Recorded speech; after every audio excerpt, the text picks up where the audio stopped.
Hi friends, இன்றைக்கி நம்ம motivation ஸ்பீச்சில் என்ன பார்க்க போகிறோம்னா, நல்ல குறிக்கோளை அடைவதற்காக தொடர்ந்து முயலும் மனிதனின் செயல்பாடே பிற்காலத்தில் அனைவரும் படிக்கும் ஒரு வாழ்க்கை வரலாறாக மாறுகிறது. ஒரு நல்ல குறிக்கோளை அடைவதற்காக நீ தொடர்ந்து முயற்சி பண்ணிகிட்டே இருக்கியா, கண்டிப்பாக அது பிற்காலத்தில் என்னாகும், உன்னுடைய வாழ்க்கை ஒரு மிகச்சிறந்த வரலாறாக மாறும். அதில் எந்த ஒரு டவுட்டுமே இல்லை. முயற்சியை மட்டும் நம்ம எப்பயுமே கைவிடக்கூடாது. நேற்றிலிருந்து கற்றுக்கொள், இன்றைக்காக வாழ், நாளை மீது நம்பிக்கை வை, மிக முக்கியமாக கேள்விகளை நிறுத்தாதே. கற்றவர்களிடம் நம்ம கற்றுக்கொள்வதை விட கற்றுக்கொண்டிருப்பவர்களிடம் கற்றுக்கொள் அப்படின்னு யார் சொல்கிறார்? காரல் மார்க்ஸ் சொல்கிறாரு. இப்போ படிச்சுட்ருக்காங்களே, இப்போ நம்ம டிஎன்பிஎஸ்சி எக்ஸாம் நான் ப்ரிப்பேர் பண்ணிகிட்ருக்கேன். எனக்கு தெரியும் எப்படி கொஸ்டின்ஸ் பேட்டர்ன் வருது, எப்படி நம்ம ப்ரிப்பேர் பண்ணணும், எப்படி என்னென்ன சிலபஸ் என்னென்ன படிக்கணும், என்னென்ன எல்லாமே தெரியும். நமக்கு கொஞ்சம் எல்லாமே தெரியும் நான் சொல்ல மாட்டேன். எப்படி வருது பேட்டர்ன் எல்லாமே கொஞ்சம் ஓரளவுக்கு நமக்கு தெரியும். ஸோ அவங்கள்ட்ட நம்ம கற்றுக்கொள்ளணும். நிறைய பேர் நம்ம ஃப்ரெண்ட்ஸ் கேட்பாங்க, நீ ஏன் இந்த எக்ஸாம் ப்ரிப்பேர் பண்ணல, நீ எப்படி நீ போடுற வீடியோஸ் பார்த்துட்டா நாங்கள் பாஸ் பண்ணிடுவோமா அப்படின்னு கேட்பாங்க. அப்போ எனக்கு ரொம்ப அது சிரிப்பாக இருக்கும். ஸோ ஏன்னா நம்ம நிறைய தெரியாது, அவங்களுக்கு நிறைய பேருக்கு தெரியாது, அதனால் அப்படி சொல்கிறாங்க. ஸோ அதனால் நம்ம சீரியஸாக எடுத்துக்கக்கூடாது. ஸோ நம்ம தொடர்ந்து என்ன பண்ணிகிட்ருக்கோம், ப்ராக்டிஸ் பண்ணிகிட்டே இருக்கும். நமக்கு தெரியும் எப்படி கொஸ்டின்ஸ் வருது, எங்கெங்கே கேட்குறப்ப அவுட் புக் சோர்ஸ்லாம் ஒரு 16 கொடுத்துருக்காங்க, புக்கு லிஸ்ட்டு கொடுத்துருக்காங்க 16. ஸோ அவ்வளோ கூட வேணாம். பயன்மொழி தமிழ் ராஜா புக்கில் நிறையா இருக்குது. பிறமொழி சொற்கள், அந்த மாதிரி மரபு பிழை திருத்தம், சந்திப்பிழை திருத்தம், இந்த மாதிரி மரபு தொடர்கள், மயங்குழி சொற்கள் நிறையா இருக்குது. நிறுத்தக்குறிகள், இந்த மாதிரி நிறையா நமக்கு இருக்குது. அதெல்லாம் கண்டிப்பாக அதெல்லாம் யூஸ்ஃபுல்லாக இருக்கும். அந்த புக்ஸாக நம்ம ஒரு 4-5 பேருக்கு ஃப்ரெண்ட்ஸ் தான், அவங்களுடைய காசு தான், அவங்களுடைய காசை கொடுத்தாங்க. நம்ம அது ஸ்பைரல் பெயிண்டிங் போட்டு நம்ம அனுப்பி வச்சுருக்கோம், அவ்வளோதான். ஸோ நமக்கு ஓரளவுக்கு தெரியும் எப்படி கொஸ்டின்ஸ் பேட்டர்ன்ஸ் வருது, எப்படி இது பண்ணணும், எந்த புக்ஸ் ப்ரிப்பேர் பண்ணணும், எல்லாம் ஓரளவுக்கு நமக்கு தெரியும். அதனால் நம்ம தொடர்ந்து வீடியோஸ் போட்டு தான் இருக்கும். அந்த மாதிரி ஐயர்ச்சொல் அகராதி, தமிழ் பழமொழிகள், கீவா ஜகன் அதனுடைய தமிழ் பழமொழிகள். ஸோ அதில் தான் கேட்டுட்ருக்காங்க. கலைச்சொற்கள், தமிழ் ஆட்சி சொல்லக்கராதி அதில் இருக்குது. ஸோ அதெல்லாம் நம்ம இளங்கோமுன்னா தமிழோட சேர்த்தலுக்கு பிரித்தலுக்கு ஒவ்வொன்றுக்கும் ஒரு ரூல்ஸ் இருக்குது. அந்த சேர்த்தலுக்கு பிரித்தலுக்கு எழுதுக்கு முன்னாடி நம்ம புணர்ச்சி விதிகளை கிளியராக தெரியணும். இந்த மாதிரி 1008 இருக்குது ஃபார்மாலிட்டிஸ், 1008 இது இருக்குது. ஒரு காம்படிட்டிவ் எக்ஸாம் பொறுத்த வரைக்கும் நுணுக்கங்கள், அந்த நுணுக்கங்களை நம்ம கற்றுக்கிட்டு தான் இருக்கோம் தொடர்ந்து. அது என்ன அது போயிட்டு தான் இருக்கும். அது என்ன கடல் மாதிரி போயிட்டு தான் இருக்கும். ஸோ தொடர்ந்து ப்ராக்டிஸ் பண்ணிகிட்டே இருங்க ஃப்ரெண்ட்ஸ், கண்டிப்பாக அவங்களால ஜெயிக்க முடியும்.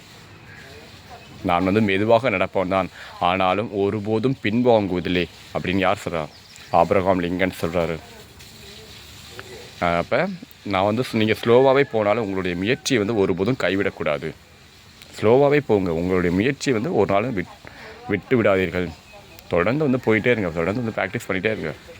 கண்டிப்பாக அவங்களால ஜெயிக்க முடியும் ஃப்ரெண்ட்ஸ், அது எந்த ஒரு டவுட்டுமே இல்லை. தொடர்ந்து எப்பயுமே விட்டுறாதீங்க, எதையுமே விட்டுட்டு போயிடக்கூடாது. எவ்வளோ கஷ்டம் வந்தாலும் உங்களுடைய லட்சியத்தில் நீங்கள் கண்ணும் கருத்துமாக இருங்க, கடின உழைப்பை போட்டுகிட்டே இருங்க, டெய்லி ஏதாவது ப்ராக்டிஸ் பண்ணிகிட்டே இருங்க. கண்டிப்பாக அவங்களால ஜெயிக்க முடியும் ஃப்ரெண்ட்ஸ். அதான் நம்ம தொடர்ந்து சொல்லிகிட்டே இருக்கோம் நம்ம ஃப்ரெண்ட்ஸுக்கு. நம்ம ஃப்ரெண்ட்ஸ் இப்போ நிறைய பேர் நமக்கு சிஸ்டர்ஸ், பிரதர்ஸ் நிறைய பேர் சப்போர்ட்டுக்கு வராங்க. ஸோ அவங்களுக்குலாம் தெரியும் நம்மளுடைய கஷ்ட சூழ்நிலை தெரியும். ஸோ நமக்கு ஹெல்ப் பண்ணிட்டு தான் இருக்காங்க. ஆனால் என்ன நிறைய பேருக்கு நமக்கு தெரியாது, பொய் சொல்கிறான். ஒரு நாள்லாம் ஒருத்தர் கேட்டிருந்தா, லைவ் வீடியோ போடும்போது, நீ லைவ் வீடியோ போட வரும்போது போடுறது எதுக்கு, எல்லாட்டையும் காசு கேட்குறதுக்கா அப்படி இப்படிலாம் கேட்டுருந்தார் ஒருத்தர். ஸோ அதை பற்றிலாம் நம்ம கவலைப்படுறதில்ல. ஸோ அவங்களெலாம் தெரியாது, அவங்கள நம்ம குறை சொல்ல முடியாது. ஸோ அவங்களுக்குலாம் நமக்கு தெரியாது. அதான் நான் சொல்லுவோம், நீங்கள் வாங்க ஒரு நாள் இங்கே பாருங்கள், எங்கள் வீட்டை பாருங்கள், எங்கள் கூட இருந்து பாருங்கள். அப்போ தான் உங்களுக்கு அந்த கஷ்டம் வேதனை வலிகள் தெரியும். ஸோ இருந்தாலும் நம்மளும் சும்மா இருக்கிறது இல்லை. நம்ம ஒரு ஜூஸ் கடை வச்சுருக்கோம், நம்மளும் அதை ரன் பண்ணிட்டு தான் வீடியோஸ் போட்டுட்ருக்கோம். இப்போ எந்த எக்ஸாம் எதுவும் இல்லை. எப்படியும் எலெக்ஷன் கழித்து தான் நமக்கு மே 4ஆம் தேதி கவுண்டிங்கு. அது முடிச்சு தான் நமக்கு என்ன எப்படி இது நமக்கு அவங்க பதவியேற்கணும். பதவியேற்ற அப்புறம் தான் நமக்கு, அதுக்கப்புறம் தான் நமக்கு எப்படி மே 15க்கு மேலே தான் நம்ம ஏதாச்சும் எதிர்பார்க்க முடியும். எப்படியும் ஜூன் ஆயிரும். ஸோ அதுக்கப்புறம் தான் நம்ம என்ன ப்ரிப்பேர் பண்ணணும். ஆனால் இப்போ டைம் வேஸ்ட் பண்ணக்கூடாது, ரைட் தான். ஆனால் இருந்தாலும் இப்போ நமக்கு எனக்கு இன்னும் 1 இயர் ஆக போகுது நம்ம வீடியோஸ் போட்டு. 1 இயர்க்குள்ளே வாட்ச் டைம் கொண்டு வரணும். அதுக்காக தான் பகிரத பிரயத்தனம் சொல்லுவாங்கள்ல, ரொம்ப கடின உழைப்பு அதை போட்டுட்ருக்கோம். அதனால தான் வந்து நமக்கு வாட்ச் டைம் வருது. இப்போ தான் 2300 தான் வந்திருக்கு. 4000 ஹவர்ஸ் வரணும். இன்னும் வந்து நம்ம 1700 ஹவர்ஸ் கொண்டு வரணும் ஃப்ரெண்ட்ஸ். நீங்கள் தொடர்ந்து சப்போர்ட் பண்ணுங்கள். கண்டிப்பாக நீங்கள் சப்போர்ட் பண்ணால் எனக்கு கண்டிப்பாக நான் வாழ்க்கையில் இந்த மாதிரி ஜெயிப்போம். யூடியூப்லேயும் நம்ம ஜெயிப்போம், அதே மாதிரி நம்ம கரியர்லேயும் நம்ம ஜெயிப்போம். நம்ம ஃப்ரெண்ட்ஸ் நீங்கள்லாம் வந்து பக்கபலமாக நமக்கு இருக்கணும் ஃப்ரெண்ட்ஸ். அதான் நம்ம வந்து எப்பவுமே கேட்டுகிட்டே இருப்பேன் நம்ம ஃப்ரெண்ட்ஸ்கிட்ட. நிறைய ஃப்ரெண்ட்ஸ் நமக்கு சப்போர்ட்டிவாக இருக்காங்க. நிறையா ஃப்ரெண்ட்ஸ் பேர் லிஸ்ட்டு கொடுத்தா போயிட்டே இருக்கும் அந்த லிஸ்ட்டு. ஸோ சிஸ்டர்ஸ், பிரதர்ஸ் நிறையவே நமக்கு சப்போர்ட்டிவாக தான் இருக்காங்க. அதே சப்போர்ட் எப்பயுமே கொடுங்க. நீங்களும் வந்து வாழ்க்கையில் நல்லா நிலைமைக்கு போகணும், எல்லாருமே நல்லா இருக்கணும். அப்படி தான் நம்ம எப்போயுமே அப்படி தான் நினைப்போம். சின்ன வயசுலேருந்து எல்லாருமே நல்லா இருக்கணும், நான் மட்டும்தான் நல்லா இருக்கணும்னு எப்போயுமே நினைக்க மாட்டேன்.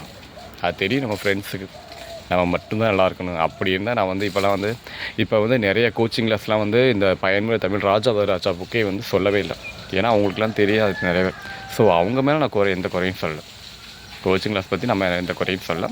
ஸோ வந்து நான் இது வந்து நெட்டில் சர்ச் பண்ணி கண்டுபிடிச்சது. நிறைய பேருக்கு போட்டு கொடுத்துருங்க, யூஸ்ஃபுல்லாக இருக்கும். ஸோ இதை ப்ரிப்பேர் பண்ணுங்கள் கண்டிப்பாக வந்து. ஏன்னா வந்து 16 புக்கும் இருக்குது, அவளையும் வந்து நம்ம ப்ரிப்பேர் பண்ணது ஹைலி இம்பாசிபிள். ஸோ இது வந்து உங்களுக்கு கண்டிப்பாக வந்து யூஸ்ஃபுல்லாக இருக்கும். ஸ்கூல் புக்ஸ் நல்லா தரவாக ப்ரிப்பேர் பண்ணுங்கள். மயங்கொழி சொல்லகராது இருக்குது, அந்த மாதிரி ப்ரிப்பேர் பண்ணுங்கள். தமிழ் பழமொழிகள் பாருங்கள், இந்த மாதிரி நிறைய இருக்குது. ஸோ தொடர்ந்து வந்து ப்ராக்டிஸ் பண்ணிகிட்டே இருங்க ஃப்ரெண்ட்ஸ். அப்போ தான் கண்டிப்பாக உங்களால் ஜெயிக்க முடியும். எதையுமே வந்து விட்டுட்டு போயிடாதீங்க, பாதியில் வந்து எதையுமே விட்டு போயிடாதீங்க. கண்டிப்பாக உங்களால் ஜெயிக்க முடியும். அந்த நம்பிக்கையோடு எவ்வளோ கஷ்டப்பட்டாலும் உங்களுடைய லட்சியத்தை விட்டுறாதீங்க. தொடர்ந்து வந்து போயிட்டே இருங்க. ஸோ நம்ம வந்து டெய்லி வந்து வீடியோஸ் போட்டுட்டு தான் இருக்கோம் ஃப்ரெண்ட்ஸ். பாருங்கள், நான் ஷார்ட்ஸ் வீடியோலாம் நேற்று நைட்டு உட்காந்து போட்டுட்டு தான் இருந்தேன். எப்படியுமே எவ்வளோ கஷ்டப்பட்டால் நம்ம வந்து வீடியோஸ் போட்டுட்டு தான் இருக்கோம் தொடர்ந்து. நம்ம ஃப்ரெண்ட்ஸு நமக்கு நிறையா சப்போர்ட் பண்ணிட்டு தான் இருக்காங்க. So thank you friends, thank you so much. அந்த நன்றின்னு ஒரே வார்த்தையில் நம்ம வந்து முடிக்க முடியாது. அதான் நான் எப்பயுமே சொல்லிகிட்டே இருக்கேன் ஃப்ரெண்ட்ஸ்கிட்ட. நன்றின்னு நம்ம ஒரு வார்த்தையில் முடிக்க முடியாது ஃப்ரெண்ட்ஸ், அப்படி நம்ம சொல்லிகிட்டே இருப்போம். ஸோ தொடர்ந்து வந்து சப்போர்ட் பண்ணுங்கள். இதே சப்போர்ட் எப்பயும் கொடுங்க. என்ன நம்ம புது நல்ல உள்ளங்கள் நம்ம கண்டுபிடிச்சி தான் இருக்கோம். டெய்லியும் வந்து நம்ம லைவ் வீடியோ போடும்போது நிறையா ஃப்ரெண்ட்ஸ் வந்து தான் இருக்காங்க. இப்போலாம் நமக்கு ஷார்ட்ஸ் வீடியோ, லாங் வீடியோலாம் நம்ம வந்து சப்ஸ்கிரைபர் வரதே இல்லை. நம்ம வந்து இதுக்கு மட்டும்தான் ஓன்லி நமக்கு லைவ் வீடியோ போடும்போது மட்டும்தான் நமக்கு என்ன சப்ஸ்கிரைபரே வராங்க. ஸோ அதனால் தொடர்ந்து முதல்ல லைவ் வீடியோ போட்டுட்ருக்கோம். நம்ம வந்து ஒரு ரொம்ப கஷ்டமான சூழ்நிலையில் முடியலை அப்படிங்கும்போது தான் நம்ம ஃப்ரெண்ட்ஸ்கிட்ட காசு கேட்போம். மற்றபடி தேவையில்லாத போது தான் நம்ம வந்து காசு கேட்க மாட்டோம். தெரியும் நம்ம ஃப்ரெண்ட்ஸுக்கு இப்போ எந்த இதுவும் இல்லை, நல்லா ஸ்மூத்தாக போயிட்டுருக்கு, ஒன்றும் பிரச்சனை இல்லை. ஸோ தொடர்ந்து வந்து இதே சப்போர்ட்டை கொடுங்க ஃப்ரெண்ட்ஸ்.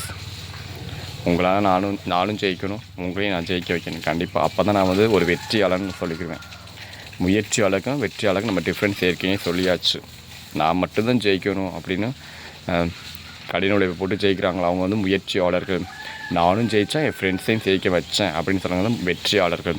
வெற்றிக்கும் தோல்விக்கும் ஒரு சிறு வித்தியாசம் தான் இருக்குது. என்னது?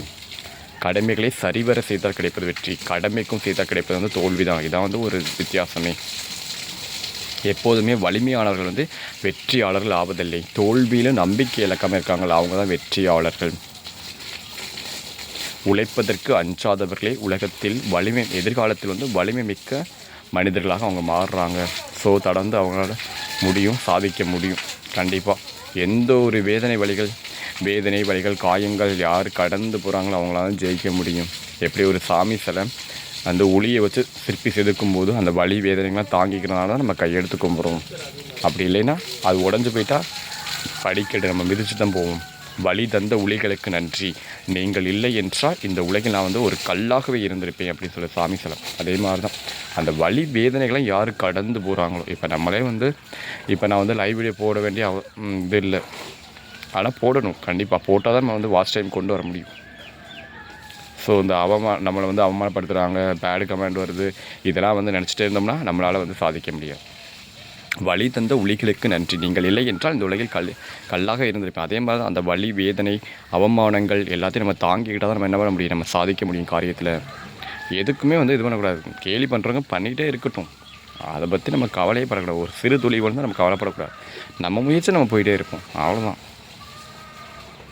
நம்மளுடைய லட்சியத்தை நோக்கி நம்ம போயிட்டே இருப்போம். நம்மளை தூற்றுபவர் தூற்றட்டும், போற்றுபவர் போற்றட்டும், பொழுதுவாரி தூற்றுபவர் தூற்றட்டும் அப்படின்னு யார் கண்ணதாசன் சொல்கிறார். அதே மாதிரி தான் சில பேர் ஒரு சிலர் நம்மளை பாராட்டுவாங்க, பல பேர் நம்மளை அவமானப்படுத்துவாங்க. ஆனால் கடைசியில் அவங்க ரியலைஸ் உணர்வாங்க. அது வரைக்கும் நம்ம வந்து வெயிட் பண்ணுவோம், ஒன்றும் பிரச்சனை இல்லை. நம்ம முயற்சி நம்ம போயிட்டே இருப்போம், கண்டிப்பாக நம்மளால் ஜெயிக்க முடியும் ஃப்ரெண்ட்ஸ். தொடர்ந்து வந்து சப்போர்ட் கொடுங்க ஃப்ரெண்ட்ஸ். Thank you friends. இனிய காலை வணக்கம் ஃப்ரெண்ட்ஸ். தேங்க்யூ.